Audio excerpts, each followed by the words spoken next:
জানা এক বস্তা নিচ্ছি পরে এক মন নেবো। এক মন? হ্যাঁ। কত বেচছেন? 50 টাকা বেচে থুয়েছি, ফালাই দিয়েছি। এক মন 50 টাকা? সালামু আলাইকুম। আমরা বাজারে সিন্ডিকেটের কথা শুনে থাকি। সিন্ডিকেট তো বাজারে আছেই নিঃসন্দেহে। সিন্ডিকেটের পরে এই যে দেখলেন ধনিয়া পাতা 1 মন অর্থাৎ 40 কেজি বিক্রি করে আসছেন 50 টাকায়। 1 মন ধনিয়া পাতা আমি দেন 50 টাকা, আর কিছু ফালাই দিয়েছি। তাহলে 40 কেজি ধনিয়া পাতা যদি একজন মানুষ খেতে রোপণ করার পরে বাজারে নিয়ে 40 কেজি ধনিয়া পাতা 50 টাকায় বিক্রি করতে হয়, তাহলে 40 কেজি ধনিয়া পাতার উৎপাদন খরচ কত? 2 থেকে 300 টাকা লাগছে কমপক্ষে, হতে পারে আমি ধরলাম মিনিমাম 100 টাকা। তারপরে তার নিজের পারিশ্রম আছে, মিনিমাম 1 বেলা লেগেছে। সকাল থেকে দুপুর পর্যন্ত কাজ করে হয়তো এই 1 মন ধনিয়া পাতা সংগ্রহ করতে পেরেছেন এবং সেটা বাজারে নিয়ে গেছেন, তার আরও 1 বেলা চলে গেছে, মানে একটা দিন চলে গেছে। অর্থাৎ একটা দিন যদি মানুষ কারো বাড়িতে কামলা দেয় তবুও সে 5 থেকে 6 বা 700 টাকা পায়। 1 মন ধনিয়া পাতা বিক্রি করলেন 50 টাকায়। অথচ এই ধনিয়া পাতাটা যখন গ্রাম থেকে শহরে আসে বা যখন এটা উত্তরাঞ্চল থেকে ঢাকা অথবা চট্টগ্রাম আসে, এই ধনিয়া পাতা এখনো বাজারে 100 থেকে 120 টাকা কেজি। যিনি উৎপাদন করলেন, যিনি কৃষক, তিনি বিক্রি করলেন 1 টাকা 25 পয়সা 1 কেজি ধনিয়া পাতা।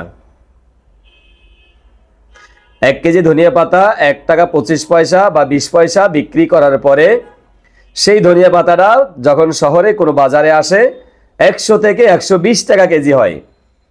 1 টাকার ধনিয়া যদি 100 টাকা বা 120 টাকা হয়, এই দেশের পরিবর্তন কখন হবে, কিভাবে হবে, কার মাধ্যমে হবে?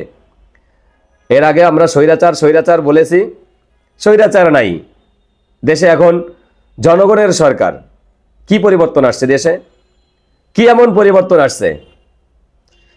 আগে যাদের উপর অত্যাচার হতো জামাত বিএনপির উপরে, তাদের সেই অত্যাচারটা হচ্ছে না। এছাড়া দেশের পরিবর্তন কোথায় আসছে? কোনো পরিবর্তন দেখছি না। যেই পরিবর্তন আসছে এটা যথেষ্ট না, তেমন কোনো পরিবর্তন আসে নাই। ডলার মূল্য আওয়ামী লীগ সরকার যাওয়ার পরেও বেড়েছে।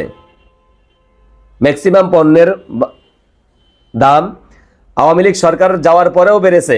সয়াবিন তেলের দাম বেড়েছে, গ্যাসের দাম বেড়েছে, ম্যাক্সিমাম পণ্যের দাম বেড়েছে। কমছে কি? আলু, পেঁয়াজ, রসুন ইত্যাদি। এগুলার এখন সিজন।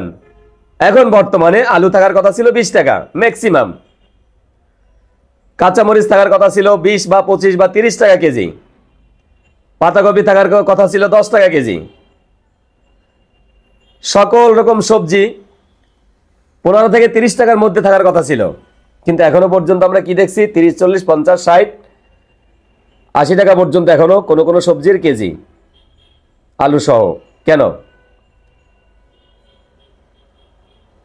এখন বর্তমান যে বাজার মূল্য সবজির, এটা আওয়ামী লীগ থাকলে এর চেয়ে বেশি থাকতো না, হয়তো কমই থাকতো। তাহলে পরিবর্তনটা কোথায়? আগে রাস্তাঘাটে হাঁটলে দেখতাম যে আওয়ামী লীগের বিভিন্ন রকম ব্যানার, পোস্টারিং, লিফলেট, ফেস্টুন। এখন দেখা যায় বিএনপির। পরিবর্তন এটা। আগে একদল ক্ষমতায় ছিল, সব জায়গায় মিছিল, মিটিং, সভা সমাবেশ আওয়ামী লীগ করত। এখন তত্ত্বাবধায়ক সরকার বা অন্তর্বর্তীকালীন সরকার অথবা বিএনপি জামাতের কিছু নেতাকর্মী দেখা যায়। পরিবর্তন এটা। আগে যাদের পকেট ভারী হতো এখন অন্য দলের পকেট ভারী হয়। পরিবর্তন এটা। আগে জামাত বিএনপি নির্যাতনের মধ্যে ছিল, এখন আওয়ামী লীগ নির্যাতনের মধ্যে। পরিবর্তন এটা। আর কোনো পরিবর্তন নেই। পরিবর্তন চাই আমরা, পরিবর্তন দরকার, পরিবর্তন প্রয়োজন। আমাদের খুব দ্রুত বাংলাদেশের পরিবর্তন প্রয়োজন। বাংলাদেশের যে জুলাই আগস্টের যে চেতনা ছিল, জুলাই আগস্টের যে স্পিরিট ছিল, জুলাই আগস্টের যে উদ্দেশ্য ছিল, বাংলাদেশ সেখানে নেই, সরে গিয়েছে। সেই আগের ধারাই বাংলাদেশ চলমান আছে, চলতেছে। আমরা পরিবর্তন চাই, এখান থেকে আমরা উত্তরণ চাই। পরিবর্তন চাই, পরিবর্তন চাই, পরিবর্তন চাই। ধন্যবাদ।